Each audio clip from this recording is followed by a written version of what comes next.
Students, আজকে আমরা class 10-এর সাহিত্য সঞ্চয়ন বলে আমাদের যে পাঠ্য বই রয়েছে সেই পাঠ্য বই থেকে আমরা প্রথম গল্পটা আমরা পড়ে নেব। কারণ তোমাদেরকে আমি অনেকদিন আগেই বলে দিয়েছিলাম যে 2024 সাল পড়ার আগেই মানে ডিসেম্বরের 20 তারিখের পর থেকেই আমি নতুন ভিডিও দিতে শুরু করব এবং সেখানে আমি বাংলা ইংরাজি একদম প্রথম থেকে পড়ানো শুরু করব। যেহেতু এরকম কোনো ভিডিও আমার চ্যানেলে আপলোড করা নেই, সেই জন্য আমি ভাবলাম যে সমস্ত গল্প এবং ইংলিশেরও সমস্ত গল্প কবিতা ভালো করে বর্ণনা সহকারে পড়ে আমি যেন তোমাদেরকে বুঝিয়ে দিই, সেই রকম যেন ভিডিওগুলো আমি আমার চ্যানেলে আপলোড করে দিই, এটা আমি ভেবেছিলাম। সেই জন্য আজকে আমরা প্রথম যে গল্পটা আছে সাহিত্য সঞ্চয়ন আমাদের পাঠ্য বইয়ে, সেই গল্পটা আমরা পড়ে নিতে চলেছি। তো দেখো, সাহিত্য সঞ্চয়নে আমাদের কি পড়বো আজকে থেকে আমাদের ক্লাস শুরু হচ্ছে। তো তোমরা যারা আমাদের ক্লাসে নতুন তারা অবশ্যই চ্যানেলটিকে সাবস্ক্রাইব করে পাশে থাকা বেল আইকন প্রেস করে দাও, কারণ একদম প্রথম থেকে 2024 সালে যারা নতুন 10 আছো, 2025 সালে তারা মাধ্যমিক দেবে, তো তাদের জন্য বলছি। তো একদম প্রথম থেকে তোমরা যদি আমার চ্যানেলের সমস্ত ক্লাসগুলোকে ফলো করতে থাকো, তাহলে কিন্তু তোমাদেরকে মাধ্যমিকে ফার্স্ট ডিভিশন এবং স্টার পাওয়া থেকে কেউ আটকাতে পারবে না। তার থেকেও যদি বেশি ভালো রেজাল্ট করতে চাও, অবশ্যই এই চ্যানেলে চোখ রাখো এবং একদম শেষ পর্যন্ত, মাধ্যমিক দেওয়ার আগে পর্যন্ত এই চ্যানেলে চোখ রাখতে থাকো। আর তার সাথে সাথে অন্যান্য সাবজেক্টের সাজেশন চাওয়ার জন্য অবশ্যই আমাদের ফেসবুক পেজটাকে ফলো করে নিও। আমার ডেসক্রিপশন বক্সে লিঙ্ক দেওয়া আছে, সেই ডেসক্রিপশন বক্সের লিঙ্ক থেকে তোমরা ফেসবুক পেজটাকে ফলো করে নিতে পারো। আর 2024 সালের ফেব্রুয়ারি মাসের 10 তারিখের পরে আমি নতুন একটা চ্যানেল ওপেন করছি অঙ্কের জন্য। তো তোমাদের যাদের অঙ্ক নিয়ে সমস্যা আছে তারা সেই সমস্ত অঙ্কগুলো আমার অঙ্কের চ্যানেলে দেখে নিতে পারো। তো আজকে আমরা কি পড়বো দেখো, এখানে প্রথমে আমাদের আছে শাবলতলার মাঠ, বিভূতিভূষণ বন্দ্যোপাধ্যায়ের লেখা, কিন্তু এটা তো আমাদের সিলেবাসের মধ্যে পড়ে না, সেই জন্য এটা আমরা পড়বো না। আমাদের জ্ঞানচক্ষু আশাপূর্ণা দেবী লেখা, এটা আমাদের সিলেবাসের মধ্যে পড়ে এবং এটাই আমাদের পাঠ্য বইয়ের অন্তর্ভুক্ত প্রথম গল্প। তো এটা আজকে আমরা পড়ে নেবো। তো আমি এখানে খুলে নিয়েছি আমাদের টেক্সট বইয়ের 10 পেজ, আর এখানে দেখো আশাপূর্ণা দেবীর জ্ঞানচক্ষু গল্পের মূল জিনিসটা আমি তোমাদেরকে বলে দিই। আশাপূর্ণা দেবী এই গল্পটাতে বুঝিয়েছেন যে তোমার সৃষ্টি করা কোনো কিছু যতটাই খারাপ হোক না কেন, সেটা তোমার নিজের। তো তোমার সেই নতুন সৃষ্টিটাকে যদি কেউ কোনোরকম ভাবে চেঞ্জ করে দেয় আর সেটাকে তোমার বলে চালাতে চায় সবার কাছে, তাহলে কিন্তু সেটা ঠিক একটা মেনে নেওয়া যায় না, সেটা কিন্তু খুবই কষ্টকর হয়। এখানেও আমাদের গল্পের কেন্দ্রীয় শিশু চরিত্র হচ্ছে তপন বলে একটি ছেলে। সে হচ্ছে আমাদের গল্পের কেন্দ্রীয় শিশু চরিত্র। সে লেখকদের সম্পর্কে অনেক অবাস্তব কল্পনা করত। সে ভাবতো লেখক মানে কোনো আকাশ থেকে পড়া জীব, তারা হয়তো আমাদের সাধারণ মানুষের মতন জীবনযাপন করে না। কিন্তু যখন তার ছোট মাসির বিয়ে হলো একজন লেখক মেসোর সঙ্গে, একজন লেখক মানুষের সঙ্গে তার ছোট মাসির বিয়ে হয়, কিন্তু তিনি পেশায় লেখক ছিলেন না, তিনি পেশায় ছিলেন একজন কলেজের প্রফেসর। সেই সুবাদে তিনি মাঝে মাঝে লেখালেখি করে থাকেন। তো যখন তপন এই ব্যাপারটা জানতে পারলো যে তার ছোট মেসো একজন লেখক, তখন সে বিস্ময়ের শেষ সীমায় পৌঁছে গিয়েছিল। কারণ এতদিন তো সে মনে করতো যে লেখকরা কোনো আকাশ থেকে পড়া প্রাণী, তারা তো হয়তো কোনো সাধারণ মানুষের মতন জীবনযাপন করতেই পারে না। কিন্তু যখন সে দেখলো যে তার লেখক মেসো এরকম সাধারণ মানুষের মতোই জীবনযাপন করছে, তার বাবা কাকা মামার মতনই সেই একই রকম ভাবে খাওয়া দাওয়া করছে, ঘুরতে বেরোচ্ছে, সেই একই রকম ভাবেই চলাফেরা করছে, তাহলে তখন তার মনে ধারণা জন্মালো, তাহলে নিশ্চয়ই আমার এতদিন আমি যে ধারণাটা পোষণ করছিলাম মনের মধ্যে, সেটা তাহলে ভুল। লেখকরা আসলে কোনো আকাশ থেকে পড়া জীব নয়, তারা আমাদের মতনই মানুষ, সাধারণ মানুষ। তো তখন তপন ডিসাইড করে যে তাহলে তো আমিও গল্প লিখতে পারি। তখন তপন কি করে, নিজের মধ্যে একটা প্রচন্ড উত্তেজনা অনুভব করে যে তাহলে কি আমিও লেখক হতে পারি। তখন সে কি করে, সে তো মামার বাড়িতে বেড়াতে এসেছিল মাসির বিয়ে উপলক্ষে। তো এবং গরমের ছুটি ছিল তার স্কুলে, সেই জন্য সে মামার বাড়িতে পুরো রয়ে গিয়েছিল, তখন পুরো থেকে গিয়েছিল। তো ওই যে ব্যাপারটাও জানতে পারলো যে গল্প সাধারণ মানুষই লিখতে পারে। তখনও কি করলো, দুপুরবেলা যখন সবাই ঘুমাচ্ছিল তখনও 3তলা সিঁড়িতে একটা খাতা আর পেন নিয়ে উঠে গেল এবং সেখানে গিয়ে নিজের স্কুলের প্রথম ভর্তি হওয়ার যে অভিজ্ঞতা সেইটা নিয়ে সে একটা গল্প লিখে ফেললো। কিন্তু গল্পটা যে লেখার পরে যখন সে পড়ে দেখছে, তখন দেখছে সত্যি একদম হুবহু গল্পের মতন লাগছে। তাহলে কি এখন নিজেকে ও লেখক ভাবতে শুরু করেছে, মানে তখন ওর এমন একটা ফিল হয়েছে যে আমি তাহলে গল্প লিখে ফেলেছি, মানে আমিও তাহলে একজন লেখক। তো যখন এই উত্তেজনার বসে ও ছোট মাসিকেই সর্বপ্রথম এসে দেখায়, কারণ ছোট মাসিকেও সব থেকে বেশি বিশ্বাস করতো। আর ছোট মাসি ওর থেকে খুব একটা বড় ছিল না, বছর 8 বড় ছিল। আর ছোট মাসি ওর চিরকালের বন্ধু, মানে কোনো কিছু হলে তপন সর্বপ্রথম তার ছোট মাসিকেই জানাতো। তো এই গল্প লেখার মতন একটা চরম উত্তেজনার ব্যাপারটা সে ছোট মাসিকেই প্রথম জানালো। তো ছোট মাসি বিয়ের পর দেখছে যে একটা গল্প লিখেছে, ছোট মাসির গল্পটা নিয়ে সোজা তার স্বামীর কাছে চলে যায় এবং তার ছোট মেসোকে যখন দেখায় যে দেখো তপন একটা গল্প লিখেছে, তখন ছোট মেসো সাধারণত নতুন বিয়ে বাড়ির শ্বশুর বাড়ির একটা ছেলে আছে, সে মানে একটা ছেলে যে গল্প লিখেছে তাকে খুশি করার জন্যই ছোট মেসো বলছেন যে তোমার গল্পটা তো ছাপানো যেতে পারে। তো এইটা শুনে তপন প্রথমে ভাবছিল ঠাট্টা করছে, কিন্তু তারপরে যখন দেখলো যে মেশো সত্যিই বলছে ছাপিয়ে দেবে, তখন তপনের খুব আনন্দ হয়। তো রীতিমতো সেই ছাপানোর কথা দিয়ে তপনের মেশো আর গল্পটা নিয়ে চলে যায়, এবং তপনরাও মামার বাড়ি থেকে বাড়িতে চলে আসে। তো তপন দেখে যে মেশো তো আমার গল্পটা ছাপিয়ে দেবে বলেছে, এই সুযোগে সে আরো অনেকগুলো গল্প লিখতে শুরু করে। তো এইরকম করে মানে অনেকগুলো দিন কেটে যায়, কিন্তু মেশো কিছুতেই তপনের গল্পটা ছাপিয়ে নিয়ে আসছিল না। এরকম করতে করতে একেবারে যখন পুজোর পরে কি সেরকম একটা টাইম বইতে উল্লেখ করা আছে, তখন একদিন হঠাৎ করে ছোট মাসি আর ছোট মেশো তপনদের বাড়িতে সন্ধ্যাতারা পত্রিকা হাতে বেড়াতে এসেছিল। সেখানেই তপনের লেখা গল্পটা ছাপানো হয়েছিল। তো সবাইকে যখন দেখানো হচ্ছে, সবাই তখন পড়ে ধন্য ধন্য করছে যে তপন তো খুব সুন্দর লিখেছে। কিন্তু যখন তপনের হাতে সন্ধ্যাতারা পত্রিকাটা দেওয়া হয় এবং তাকে তার নিজের গল্পটা পড়ে শোনাতে বলা হয়, তখন তপন দেখে যে সে যে গল্পটা সন্ধ্যাতারা পত্রিকায় ছাপানো হয়েছে আর যে গল্পটা লিখেছিল দুটো সম্পূর্ণ আলাদা। মানে সে যে গল্পটা লিখেছিল সেটাকে সন্ধ্যাতারা পত্রিকাতে ছাপানোই হয়নি। ছোট মেশো কারেকশন করার নাম করে সমস্ত গল্পটাকেই চেঞ্জ করে দিয়েছে। তপনের গল্পের কোনো নাম আর নিশান সেখানে ছিল না। তো কারেকশন কাকে বলে? ধরো তুমি কোনো একটা গল্প লিখেছো, সেখানে তোমার কোনো বানান ভুল আছে বা সেন্টেন্সের কোনো সমস্যা আছে, সেটাকে ঠিক করে দেওয়া হয়। কিন্তু তার মানে এই না যে তোমার গল্পটাকে সম্পূর্ণ চেঞ্জ করে দেওয়া হবে। কিন্তু তপনের ক্ষেত্রে এটাই হয়েছিল। তপনের কোনো বানান বা সেন্টেন্স ঠিক করা হয়নি, তপনের গোটা গল্পটাকেই পুরো কারেকশন করে দেওয়া হয়েছিল এবং সম্পূর্ণ নিজস্ব ভাষা শৈলী তার প্রয়োগ করে ছোট মেশো সেই গল্পটাকে লিখে দিয়েছিলেন, যেটাকে তপনের নাম করে চালানো হচ্ছিল। কিন্তু তপন এই ব্যাপারটা মেনে নিতে পারেন না। সে দেখে যে আমি তো এই গল্পটা লিখিনি, তাহলে এটার ক্রেডিটটা কেন আমি নেব? তখন ওর খুব কষ্ট হয় যে আমি যেটা লিখেছি সেটা যতই নগণ্য হোক না কেন, সেটা তো আমার নিজের লেখা। তাহলে আর তার মধ্যে কি হয়েছে, বাড়িতে সবাই বারবার বলছিল যে যদি তপনের ছোট মেশো নিজে গিয়ে সন্ধ্যাতারা সম্পাদককে না দিত, তাহলে সন্ধ্যাতারা সম্পাদক তপনের গল্প নাকি কোড়ে আঙুল দিয়েও ছুঁয়ে দেখতো না। মানে এক প্রকার ছোট মেশো না থাকলে তপনের গল্প কখনোই ছাপানো সম্ভব হতো না, তপনের কৃতিত্ব সেখানে অনেকটাই খাটো হয়ে যায়। তো এটা তপন মেনে নিতে পারছিল না, সেই জন্য সে ছাদে চলে আসে এবং তখন সে চোখ মুছে প্রতিজ্ঞা করে যে ভবিষ্যতে যদি সে কখনো গল্প ছাপাতে দেয়, তাহলে সে নিজে গিয়ে ছাপাতে দেবে। তাকে যেন আর কখনো শুনতে না হয় যে অন্য কেউ তার গল্প ছাপিয়ে দিয়েছে, বা অন্যের লেখা লাইনও যেন তাকে পড়তে না হয়, নিজের লেখার গল্পের লাইন পড়তে বসে। মানে ওর গল্পটা যেন ভবিষ্যতে অন্য কেউ আর চেঞ্জ করে দিতে না পারে। তো এখানে ওর একটা উপলব্ধি হয় যে নিজের লেখা যতই নগণ্য হোক না কেন সেটা নিজের। তো গোটা গল্পে আমরা তপনের জ্ঞানচক্ষু উন্মোচনের ঘটনাটাই আমরা জানতে পারি। সেই জন্য এই গল্পের নামকরণটা জ্ঞানচক্ষু রাখা সার্থক হয়েছে। একবার তপনের জ্ঞানচক্ষু উন্মোচন হয় যে লেখকরা সাধারণ মানুষই হতে পারে, লেখকরা কোনো আকাশ থেকে পড়ায় মানুষ নয়। মানে ছোট মেশোকে দেখে তার এইরকম জ্ঞানচক্ষুর উন্মোচন হয়েছিল যে সবাই গল্প লিখতে পারে, সাধারণ মানুষই লেখক হতে পারে। কোনো আকাশ বা মহাজাগতিক প্রাণী কিন্তু, আকাশ থেকে পড়া কোনো প্রাণী কিন্তু লেখকরা হতে পারে না। মানে লেখকরা ওদের মতো নয় আর কি। এখানে একটা জ্ঞানচক্ষুর উন্মোচন ঘটেছে। আর একদম গল্পের শেষে যখন তপন বুঝতে পারে যে নিজের লেখা গল্প নিজেকেই ছাপতে দিতে হয় এবং নিজের গল্প লেখা লাইন পড়তে বসে অন্যের লেখা লাইন পড়াটা অনেকটাই অপমান এবং দুঃখের কষ্টের, তো সেখানে তার একটা জ্ঞানচক্ষুর উন্মোচন হয়। তো এই জন্য গল্পের নাম জ্ঞানচক্ষু। কিন্তু এই গল্পটা পড়ার পরে আমাদের মধ্যে একটা কৌতূহল থেকেই যায় যে এরপর তপন কি করলো, সে কি আদৌ লেখক হয়ে উঠতে পারলো কিনা। তো এরকম যেহেতু কৌতূহল থেকে গেল, সেই জন্য এটা আমাদের একটা ছোট গল্প হিসেবে সার্থক ছোট গল্প। দ্রুত ক্লাইম্যাক্সের দিকে এগিয়েছে, খুব তাড়াতাড়ি ঘটনার আবহটা টেনে এনেছে। তো সেই জন্য এটা আমাদের একটা সার্থক ছোট গল্প। তো এটাকে এবার পড়তে হবে, আমি খুব বেশি টাইম নিয়ে পড়বো না। তবে আমি যেহেতু জিসটা তোমাদেরকে বুঝিয়ে দিয়েছি, আমি জাস্ট আন্ডারলাইন করে রেখে দিয়েছি কোন কোন জায়গা থেকে এমসিকিউ হতে পারে, ঠিক আছে?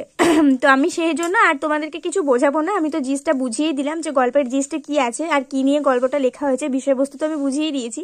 তো এখানে আমি লাইন বাই লাইন পড়বো আর তোমাদেরকে বলে দেবো যে এমসিকিউ কোথা থেকে হবে। তো প্রথমে আছে, কথাটা শুনে তপনের চোখ মার্বেল হয়ে গেল। নতুন মেসোমশাই, মানে যার সঙ্গে এই কদিন আগে তপনের ছোট মাসির বিয়ে হয়ে গেল দেদার ঘটাপটা করে, সেই তিনি নাকি বই লেখেন, সেসব বই নাকি ছাপাও হয়, অনেক বই ছাপা হয়েছে মেশোর। তো এখানে দেখো এমসিকিউ হবে, কথাটা শুনে কার চোখ মার্বেল হয়ে গেল, দিয়ে অনেকগুলো অপশন থাকলো। আবার কথাটা শুনে তপনের চোখ কি হয়ে গেল, এখানেও অনেকগুলো অপশন থাকবে। প্লাস এই কোটেশনটা দিয়ে কিন্তু অনেক কোয়েশ্চেনও থাকবে, কথাটা শুনে তপনের চোখ মার্বেল হয়ে গেল, কার চোখ মার্বেল হয়ে গেল, কেন তার এই অবস্থা, এরকম। নেক্সট আছে, নতুন মেসোমশাই একজন লেখক, মানে সেই তিনি, এখানে এই কোটেশনটা দিয়ে একটা কোয়েশ্চেন হতে পারে, সেই তিনি নাকি বই লেখেন, এখানে কার কথা বলা হয়েছে, ঠিক আছে? এরকম একটা এসিকিউ হতে পারে বা এমসিকিউ হতে পারে। আর এমসিকিউ তো হতে পারে যে তপনের ছোট মাসির সাথে বিয়ে হয়ে গিয়েছিল ছোট মেশোর কিভাবে। তো এখানে তোমার পয়েন্টে ওই এমসিকিউতে অনেক কিছু দেওয়া থাকতে পারে, এটা হবে দেদার ঘটাপটা করে। নেক্সট পেজে আছে তার মানে তপনের নতুন মেসোমশাই একজন লেখক, সত্যিকার লেখক। জলজান্ত একজন লেখককে এত কাছ থেকে কখনো দেখেনি তপন, দেখা যায় তাই জানতো না। লেখকরা যে তপনের বাবা, ছোট মামা বা মেজো কাকুর মতো মানুষ এ বিষয়ে সন্দেহ ছিল তপনের। কিন্তু নতুন মেশোকে দেখে জ্ঞান চক্ষু খুলে গেল তপনের। এখানে একটা এমসিকিউ হতে পারে যে কিন্তু নতুন মেশোকে দেখে কি খুলে গেল তপনের, এখানটা অনেকগুলো অপশন দেবে, তো তোমাদেরকে জ্ঞান চক্ষু লিখতে হবে। এটা দিয়ে একটা কোয়েশ্চেন হতে পারে যে নতুন মেশোকে দেখে জ্ঞান চক্ষু খুলে গেল তপনের। তো এখানে এমন একটা কোয়েশ্চেন হতে পারে যে সত্যি কি তপনের জ্ঞান চক্ষুর প্রকৃতি উন্মোচন ঘটেছিল। তো এখানে এই ক্ষেত্রে তোমাদের উত্তরে কিন্তু ফার্স্টটা উল্লেখ করতে হবে, সেকেন্ড যেটা জ্ঞান চক্ষু খুলেছিল মানে যখন সে বুঝতে পেরেছিল যে নিজের কাজ নিজেকেই করতে হয়, নিজের গল্প নিজেকে ছাপাতে দিতে হয়, সেই জায়গাটাও তোমাদেরকে লিখতে হবে। এখানটা এই কোটেশনটা দিয়ে কিন্তু একটা কোয়েশ্চেন হতে পারে। আশ্চর্য, কোথাও কিছু উল্টোপাল্টা নেই, অন্যরকম নেই, একেবারে নিছক মানুষ। সেই ওদের মতোই দাড়ি কামান, সিগারেট খান, খেতে বসে আরে ব্যাস তো কখনো খাওয়া যায় বলে অর্ধেক তুলিয়ে দেন, চানের সময় চান করেন এবং ঘুমের সময় ঘুমন। তাছাড়া ঠিক ছোট মামাদের মতোই খবরের কাগজের সব কথা নিয়ে প্রবলভাবে গল্প করেন, তর্ক করেন, আর শেষ পর্যন্ত এদেশের কিছু হবে না বলে সিনেমা দেখতে চলে যান কি বেড়াতে বেরোন সেজেগুজে। তো এখানে কোয়েশ্চেন হতে পারে, দেখো এদেশের কিছু হবে না উক্তিটি কার। তো এখানে অনেকগুলো অপশন দেওয়া থাকবে বা অপশন নাও দেওয়া থাকতে পারে, এসে কিউ তো আসতে পারে। তোমাদেরকে বলতে হবে যে উক্তিটি হলো তপনের নতুন ছোট মেশোর। তারপরে এরকম কোয়েশ্চেন হতে পারে যে এদেশের কিছু হবে না বলে ছোট মেশো কোথায় চলে যান। তো তোমাদেরকে লিখতে হবে সিনেমা দেখতে চলে যান কি বেড়াতে বেরোন সেজেগুজে। তারপরে আছে মামার বাড়িতে এই বিয়ে উপলক্ষেই এসেছে তপন। এখানে একটা কোয়েশ্চেন আছে মামার বাড়িতে তপন কি উপলক্ষে এসেছিল। তো এটা হবে ছোট মাসের বিয়ে উপলক্ষে এসেছিল। আর কিসের জন্য থেকে গিয়েছিল, গরমের ছুটি ছিল তার স্কুলে, সেই জন্য থেকে গিয়েছিল। এখানে দেখো লেখা আছে আর ছুটি আছে বলেই রয়ে গেছে। ওদিকে মেশোরও নাকি গরমের ছুটি চলছে, তাই মেশো শ্বশুর বাড়িতে এসে রয়েছেন কদিন। তাই অহরহই জলজান্ত একজন লেখককে দেখবার সুযোগ হবেই তপনের। আর সেই সুযোগেই দেখতে পাচ্ছে তপন লেখক মানে কোনো আকাশ থেকে পড়া জীব নয়, তপনদের মতোই মানুষ। তবে তপনেরই বা লেখক হতে বাধা কি। মেসোমশাই কলেজের প্রফেসর। এখানে একটা কোয়েশ্চেন আছে ইম্পর্টেন্ট, মেসোমশাই পেশায় কি ছিলেন। তো মেসোমশাই পেশায় ছিলেন একজন কলেজের প্রফেসর। এখন ছুটি চলছে তাই সেই সুযোগে শ্বশুরবাড়িতেই রয়ে গেছেন কদিন, আর সেই সুযোগই দিব্যি একখানি দিবানিদ্রা দিচ্ছিলেন। ছোট মাসি সেই দিকে ধাবিত হয়।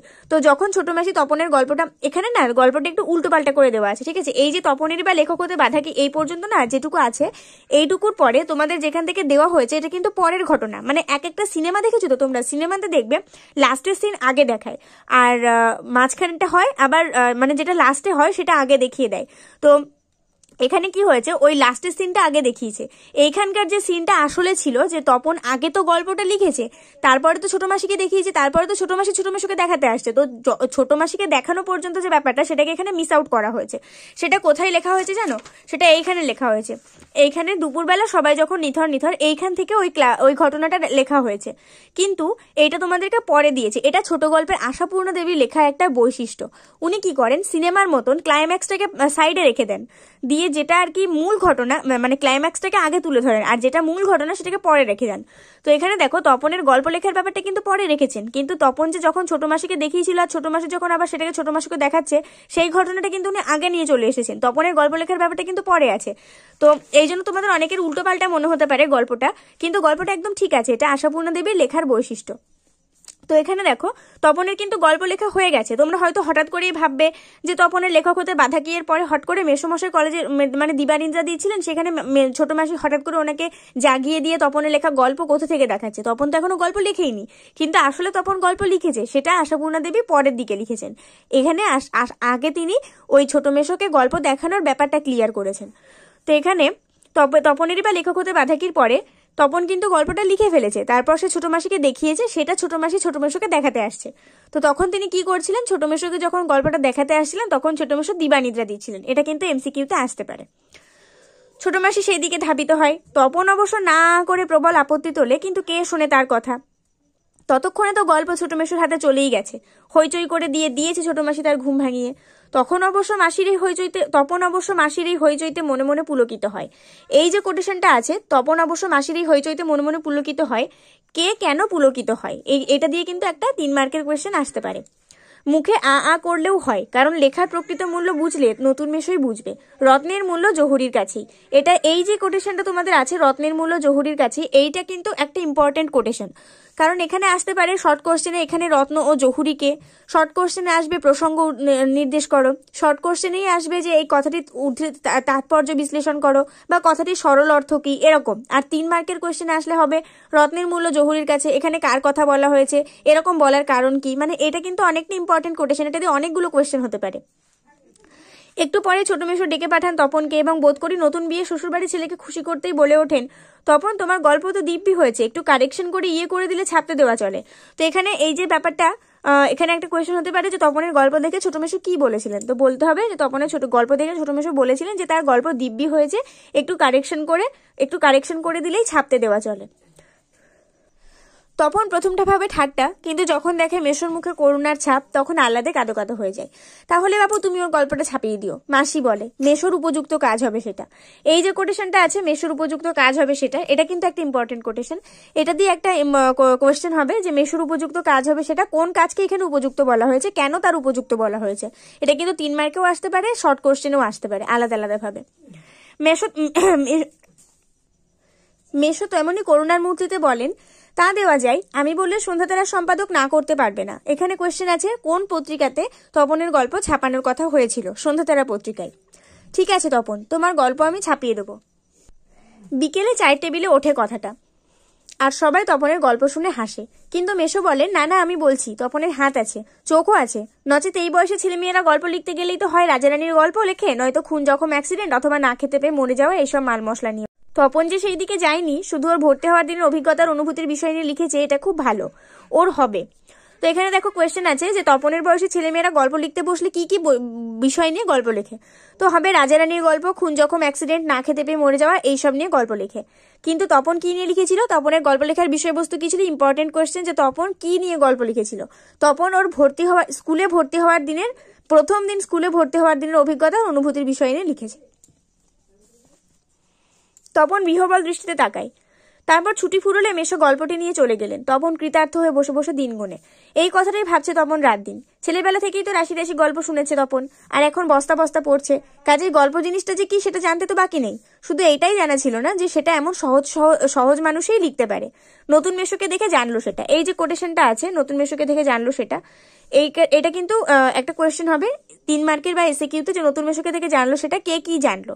ঠিক আছে, আর এখানে দেখো কোয়েশ্চেন হবে যে তপন ছোটবেলা থেকে কতগুলো গল্প শুনেছে। তো এটা হবে রাশি রাশি গল্প শুনেছে, আর এখন কতগুলো গল্প পড়ছে, এখন বস্তা বস্তা গল্প পড়ছে। তবে আর পাইকে তপনকে, এই যে এইটুকু দেখো লেখা আছে, তোমাদের ক্লাইম্যাক্সটাকে আগে তুলে ধরা হয়েছিল, এবং তার আগে যে এখানে যতটুকু ছিল যে তবে তপনেরই বা লেখক হতে বাধা কি, তারপরে তো তপন গল্পটা লিখেছে, সেই গল্প লেখার ব্যাপারটা আশাপূর্ণা দেবী এইখানে রেখেছেন। তার আগে পর্যন্ত কিন্তু তপনের গল্প যে সবাইকে দেখানোর ব্যাপারটা সেটা তিনি দেখিয়েছেন। এইখান থেকে তপনের গল্প লেখার ব্যাপারটা শুরু হয়েছে। তারপরে ছোট মাসি তার স্বামীর কাছে ওই গল্পটা নিয়ে গিয়েছিলেন। তো দুপুরবেলা সবাই যখন নিথর তখন তপন আস্তে একটি হোম টাস্কের খাতা, মানে একটা খাতা নিয়ে কলম নিয়ে 3তলা সিঁড়িতে উঠে গেল। মানে খাতাটা কিসের, হোম টাস্কের খাতা আর কি, বিয়ে বাড়িতেও যেটি মা না নিয়ে ছাড়েননি। তো এখানে বিয়ে বাড়িতেও যেটি মা না নিয়ে ছাড়েননি, কে কি না নিয়ে ছাড়েননি এটা কোয়েশ্চেন হতে পারে। আর তপন কি কোন খাতাতে লিখেছিল গল্পটা, তার হোম টাস্কের খাতা, তার স্কুল বা টিউশনের কোনো হোম টাস্কের খাতাতে সে গল্পটা লিখেছিল। আর কখন গল্পটা লিখেছিল, দুপুরবেলা সবাই যখন নিথর তখন গল্পটা লিখেছিল। কি নিয়ে 3তলা সিঁড়িতে উঠে গিয়েছিল, একটা হোম টাস্কের খাতা আর কলম নিয়ে 3তলা সিঁড়িতে উঠে গিয়েছিল। আর তোমরা বিশ্বাস করবে কিনা জানি না, একা শুনে বসে লিখেও ফেললো আস্ত একটা গল্প। লেখার পর যখন পড়লো গায়ে কাটা দিয়ে উঠলো তপনের, মাথার চুল খাড়া হয়ে উঠলো। একই ব্যাপার, এই যে সত্যি হুবহু গল্পের মতোই লাগছে, তার মানে সত্যিই একটা গল্প লিখে ফেলেছে তপন, তার মানে তপনকে এখন লেখক বলা চলে। হঠাৎ ভয়ানক একটা উত্তেজনা অনুভব করে তপন, আর দুধ দাঁড়িয়ে নিচে নেমে এসে ছোট মাসিকেই বলে বসে, ছোট মাসি একটা গল্প লিখেছি। ছোট মাসি ওর চিরকালের বন্ধু, বয়সে বছর 8 বড় হলেও সমবয়সী, কাজেই মামার বাড়ি এলে সবকিছু ছোট মাসির কাছে, তাই এই ভয়ানক আনন্দের খবরটা ছোট মাসিকে সর্বাগ্রে দিয়ে বসে। এখানে তাহলে কোয়েশ্চেন হবে যে ছোট মাসি তপনের থেকে কত বছরের বড় ছিল। তো বছর 8 বড় হবে। তবে বিয়ে হয়ে ছোট মাসি যেন একটা মুরব্বি হয়ে গেছে। এখানে কোয়েশ্চেন হবে বিয়ে হওয়ার পর ছোট মাসি কেমন হয়ে গেছে, তো এটা হবে মুরব্বি। তাই গল্পটা সবটা না পড়ি একটু চোখ বুলিয়েই বেশ পিঠ চাপড়ানোর সুরে বলে, ওমা এ তো বেশ লিখেছিস রে, কোনোখান থেকে টুকলিফাই করিসনি তো। তো এখানে কোয়েশ্চেন কি হবে, যে ছোট মাসি তপনের গল্পটা দেখে কি বলেছিল। তো এখানে কোয়েশ্চেন হবে, এই উত্তর হবে যে ছোট মাসি তপনের গল্পটা দেখে প্রশংসা করলেও কোথা থেকে টুকলিফাই করে লেখা কিনা তা জানতে চেয়েছিল। ছোট মাসি ভালো হবে না বলছি। আরে বাবা খেপছিস কেন, জিজ্ঞেস করছি বই তো নয়, রোজ তোর মেসোমশাইকে দেখায়। কিন্তু গেলেন তো গেলেনই যে, কোথায় গল্পের সেই আটোসাটো ছাপার অক্ষরে গাঁথা চেহারাটি যার জন্য হাঁ করে আছে তপন মামার বাড়ি থেকে বাড়িতে চলে এসেও। এদিকে বাড়িতে তপনের নাম হয়ে গেছে কবি সাহিত্যিক কথাশিল্পী। এখানে একটা কোয়েশ্চেন হবে যে বাড়িতে তপনের নাম কি হয়েছিল, তো আনসার হবে কবি সাহিত্যিক কথাশিল্পী। আর উঠতে বসতে ঠাট্টা করছে তোর হবে, হ্যাঁ বাবা তোর হবে। তবু এইসব ঠাট্টা তামাশার মধ্যেই তপন আরো 2-3টে গল্প লিখে ফেলেছে। কটা গল্প লিখে ফেলেছে? ঠাট্টা তামাশার মধ্যেই তপন আরো 2-3টে গল্প লিখে ফেলেছে। ছুটি ফুরিয়ে এসেছে, হোম টাস্ক হয়ে ওঠেনি, তবু লিখছে, লুকিয়ে লিখছে, যেন নেশায় পেয়েছে। তারপর ছুটি ফুরলো, রীতিমতো পড়া শুরু হয়েছে। প্রথম গল্পটি সম্পর্কে একেবারে আশা ছাড়া হয়ে গেছে, বিষণ্ণ মন নিয়ে বসে আছে। এমন সময় ঘটলো সেই ঘটনা। এই যে কোটেশনটা আছে, এমন সময় ঘটলো সেই ঘটনা, এখানে কোন ঘটনার কথা বলা হয়েছে, এরকম শর্ট কোশ্চেন আসতে পারে। ছোট মাসি আর মেশো একদিন বেড়াতে এলো, হাতে এক সংখ্যা সন্ধ্যা তারা। কেন? হেতু সন্ধ্যা তারা নিয়ে কেন? বুকের রক্ত ছলকে ওঠে তপনের। এই যে কোটেশনটা আছে, বুকের রক্ত ছলকে ওঠে তপনের, তপনকে তার এরকম অবস্থার পরিচয় দাও। 3 মার্কের কোয়েশ্চেন আসতে পারে। অথবা বুকের রক্ত ছলকে ওঠে তপনের, কেন তপনের বুকের রক্ত ছলকে ওঠে, এরকম কোয়েশ্চেন আসতে পারে। তবে কি সত্যিই তাই? সত্যিই তপনের জীবনের সবচেয়ে সুখের দিনটি এলো আজ? এই কোটেশনটা দিয়ে একটা কোয়েশ্চেন আসতে পারে যে তপনের ওই দিনটা কি সত্যিই তপনের জীবনে সুখের দিন ছিল? এটা কিন্তু 5 মার্কের আসতে পারে। কিন্তু তাই কি সম্ভব? সত্যিকার ছাপার অক্ষরে তপন কুমার রায়ের লেখা গল্প হাজার হাজার ছেলের হাতে হাতে ঘুরবে? তপনের সম্পূর্ণ নাম কি ছিল? তপন কুমার রায়। পৃথিবীতে এমন অলৌকিক ঘটনাও ঘটে। এই যে কোটেশনটা আছে, এই কোটেশন দিয়ে কিন্তু অনেক কোশ্চেন আসবে। পৃথিবীতে এমন অলৌকিক ঘটনাও ঘটে, এখানে কোন ঘটনার কথা বলা হয়েছে? শর্ট কোশ্চেনে আসবে। 3 মার্কের কোশ্চেন আসতে পারে, পৃথিবীতে এমন অলৌকিক ঘটনাও ঘটে, এখানে কোন ঘটনার কথা বলা হয়েছে? তারপরে তার সাথে আরো কিছু একটা জুড়ে দিতে পারে। এই কোটেশনটা নিয়ে কিন্তু অনেকগুলি কোশ্চেন হওয়া সম্ভব। তা ঘটেছে, সত্যিই ঘটেছে। সূচিপত্রেও নাম রয়েছে। প্রথম দিন গল্প শ্রী তপন কুমার রায়। তো সূচিপত্রে কি ছিল? সন্ধ্যাতারা পত্রিকার সূচিপত্রে কি ছিল? সূচিপত্রে লেখা ছিল প্রথম দিন গল্প শ্রী তপন কুমার রায়। সারা বাড়িতে শোরগোল। আরেকটা প্রশ্ন আছে যে তপনের লেখা গল্পের নাম কি ছিল? প্রথম দিন। সারা বাড়িতে শোরগোল পড়ে যায়, এই কোটেশনটা নিয়েও কিন্তু কোয়েশ্চেন হতে পারে। সারা বাড়িতে শোরগোল পড়ে যায়, কেন সারা বাড়িতে শোরগোল পড়ে যায়? তপনের লেখা গল্প পত্রিকায় ছাপা হয়েছে, সেই জন্য সারা বাড়িতে শোরগোল পড়ে যায়। ওর লেখক মেশো ছাপিয়ে দিয়েছে। পত্রিকাটি সকলের হাতে হাতে ঘোরে, সকলেই একবার করে চোখ বোলায় আর বলে বারে চমৎকার লিখেছে। তো পত্রিকাটি সকলের হাতে হাতে ঘোরে, এই কোটেশনটিতে কোয়েশ্চেন হতে পারে যে কোন পত্রিকা সকলের হাতে হাতে ঘুরছিল, কেন তা সকলের হাতে হাতে ঘুরছিল। মেশো অবশ্য মৃদু মৃদু হাসেন, একটু আধটু কারেকশন করতে হয়েছে অবশ্য। নেহাত কাঁচা তো। মাসি বলে তা হোক, নতুন নতুন অমন হয়। ক্রমশ ও কথাটাও ছড়িয়ে পড়ে। এই যে কোটেশন আছে, ক্রমশ ও কথাটাও ছড়িয়ে পড়ে, এখানে কোন কথার কথা বলা হয়েছে, এরকম কোয়েশ্চেন আসবে। ওই কারেকশনের কথা বাবা বলেন তাই, তা নইলে ফট করে একটা লিখলো আর ছাপা হলো।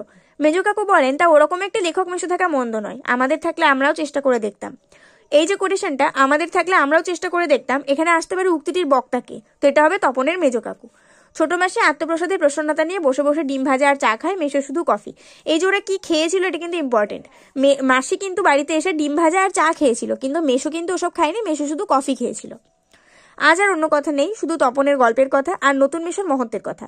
উনি নিজে গিয়ে না দিলে কি আর সন্ধ্যাতারা সম্পাদক তপনের গল্প করে আঙুল দিয়ে ছুতো? তো এখানে একটা কোটেশন আছে, আজ আর অন্য কথা নেই। তো এখানে কোশ্চেন হতে পারে আজ বলতে কোন দিনটার কথা বলা হয়েছে, আর সেদিন অন্য কোনো কথা নেই কেন? তপন যেন কোথায় হারিয়ে যায় এইসব কথার মধ্যে। গল্প ছাপা হলে যে ভয়ঙ্কর আহ্লাদটা হবার কথা, সে আহ্লাদ খুঁজে পায় না। অনেকক্ষণ পরে মা বলেন, কই তুই নিজের মুখে একবার পড় তো তপন শুনি, বাবা তো পেটে পেটে এত। তো এখানে নিজের মুখে কে তপনকে গল্প পড়ে শোনাতে বলেছিল? তপনের মা। এতক্ষণে বইটা নিজের হাতে পায় তপন। মা বলেন, কই পড়, লজ্জা কি, পড় সবাই শুনি। তপন লজ্জা ভেঙে পড়তে যায়, কেশে গলা পরিষ্কার করে। কিন্তু এ কি, এসব কি পড়ছে তপন? এ কার লেখা? এর প্রত্যেকটি লাইন তো নতুন আন করা, তপনের অপরিচিত। এর মধ্যে তপন কোথা? তার মানে মেশো তপনের গল্পটিকে আগাগোড়ায় কারেকশন করেছেন, অর্থাৎ নতুন করে লিখেছেন নিজের পাকা হাতে কলমে। তপন আর পড়তে পারে না, বোবার মতো বসে থাকে। তো এই যে কোটেশনটা, যে বোবার মতো বসে থাকে, কে বোবার মতো বসে থাকে, তার এরকম অবস্থা হয়েছিল কেন, কোয়েশ্চেন আসতে পারে। তারপর ধমক খায়, কি রে তোর যে দেখি পায়া ভারী হয়ে গেল, সবাই শুনতে চাইছে তবু পড়ছিস না, নাকি অতি আহ্লাদে বাক্য হরে গেল? তপন গড়গড়িয়ে পড়ে যায়। তপনের মাথায় ঢোকে না সে কি পড়ছে, তবু ধন্যি ধন্যি পড়ে যায়। আর একবার রব ওঠে, তপনের লেখক মেশো তপনের গল্পটি ছাপিয়ে দিয়েছে। তপন বইটা ফেলে রেখে চলে যায়। তপন ছাতে উঠে গিয়ে শার্টের তলাটা তুলে চোখ মোছে। তপনের মনে হয় আজ যেন তার জীবনের সবচেয়ে দুঃখের দিন। কেন তা জানে না তপন, শুধু এই দুঃখের মুহূর্তে গভীরভাবে সংকল্প করে তপন, যদি কখনো লেখা ছাপতে দেয় তো তপন নিজে গিয়ে দেবে, নিজের কাঁচা লেখা। ছাপা হয় হোক, না হয় না হোক, তপনকে যেন আর কখনো শুনতে না হয় তপনকে যেন আর কখনো শুনতে না হয় অমুক তপনের লেখা ছাপিয়ে দিয়েছে, আর তপনকে যেন নিজের গল্প পড়তে বসে অন্যের লেখা লাইন পড়তে না হয়, তার চেয়ে দুঃখের কিছু নেই, তার থেকে অপমানের। তো এখানে দেখো যে কোটেশনটা আছে, আজ যেন তার মনে হয়, আজ যেন তপনের মনে হয় আজ যেন তার জীবনের সবচেয়ে দুঃখের দিন। এই কোটেশনটা দিয়ে একটা কোয়েশ্চেন আসতে পারে যে তপনকে কেন সেই দিনটাকে তার জীবনের সব থেকে দুঃখের দিন বলা হয়েছে। আর এখানে ছাপা হয় হোক না হয় না হোক, এটা দিয়ে একটা কোশ্চেন আসতে পারে। আর এখানে নিজে তার চেয়ে দুঃখের কিছু নেই, তার থেকে অপমানের, এই যে লাস্ট একদম কোটেশনটা আছে, এটা দিয়ে কিন্তু একটা কোশ্চেন আসতে পারে। তো এখানে জ্ঞানচক্ষু গল্পটা আমি পুরোটা তোমাদেরকে পড়ে বর্ণনা করে শোনালাম, আর এখান থেকে কোন কোন কোয়েশ্চেন আসতে পারে সেগুলো তোমাদেরকে একটা বেসিক ধারণা দিয়ে রেখে দিলাম। তো তোমরা যদি এখানে সাঁতরা ট্যালেন্ট বুস্টারের বাংলা সহায়িকা কিনে থাকো, তাহলে এখানে দেখবে সুন্দর করে অনেক এমসিকিউ এসিকিউ দেওয়া আছে এই জ্ঞানচক্ষু থেকে, আর এত সুন্দর করে সমস্ত আনসারগুলো লেখা আছে, মানে 3 মার্ক 5 মার্ক এভরিথিং, এত সুন্দর করে আনসারগুলো লেখা আছে যে এগুলো পড়লেই তোমরা জ্ঞানচক্ষুর সমস্ত কোয়েশ্চেনগুলো পেয়ে যাবে। তো এই জ্ঞানচক্ষু আমি সুন্দর করে পড়িয়ে দিলাম। এমসিকিউ এসিকিউ 3 মার্ক 5 মার্ক তোমরা সুন্দর করে ট্যালেন্ট বুস্টার থেকে পড়ে নিও, বা অন্য কোনো সহায়িকা বইতেও দেখবে অনেক সহজ করে লেখা আছে। তোমাদের যে সহায়িকাটা সব থেকে বেশি ইজি বলে মনে হবে, তোমাদের জন্য উপযুক্ত বলে মনে হবে, সেটাই তোমরা পড়বে। আর তার মাঝখানে যদি তোমাদের কোথাও কোনোদিন মনে হয় যে জ্ঞানচক্ষু থেকে কোনো কোয়েশ্চেন তোমরা খুঁজে পাচ্ছ না, বা মানে এমন কোনো কোয়েশ্চেন যেটা হয়তো তোমাদের ইম্পর্টেন্ট মনে হচ্ছে কিন্তু তোমরা সেটা খুঁজে পাচ্ছ না, তাহলে অবশ্যই আমাকে সেই কোয়েশ্চেনটা কমেন্ট করবে, আমি সেই কোয়েশ্চেনের আনসার লিখে তোমাদেরকে শর্ট কোয়েশ্চেনের মাধ্যমে হলেও বলে দেবো। তো আজকের ভিডিও জ্ঞানচক্ষু পড়িয়ে দিলাম, পরের ভিডিওতে আমরা অন্য কিছু পড়বো। তো আজকে ভিডিও পর্যন্ত, পরের ভিডিওতে দেখা হবে। ততক্ষণ পর্যন্ত সবাই ভালো থাকো, সুস্থ থাকো, মন দিয়ে পড়াশোনা করতে থাকো, আর ফেসবুক পেজটাকে ফলো করে চ্যানেলটিকে সাবস্ক্রাইব করে দিও।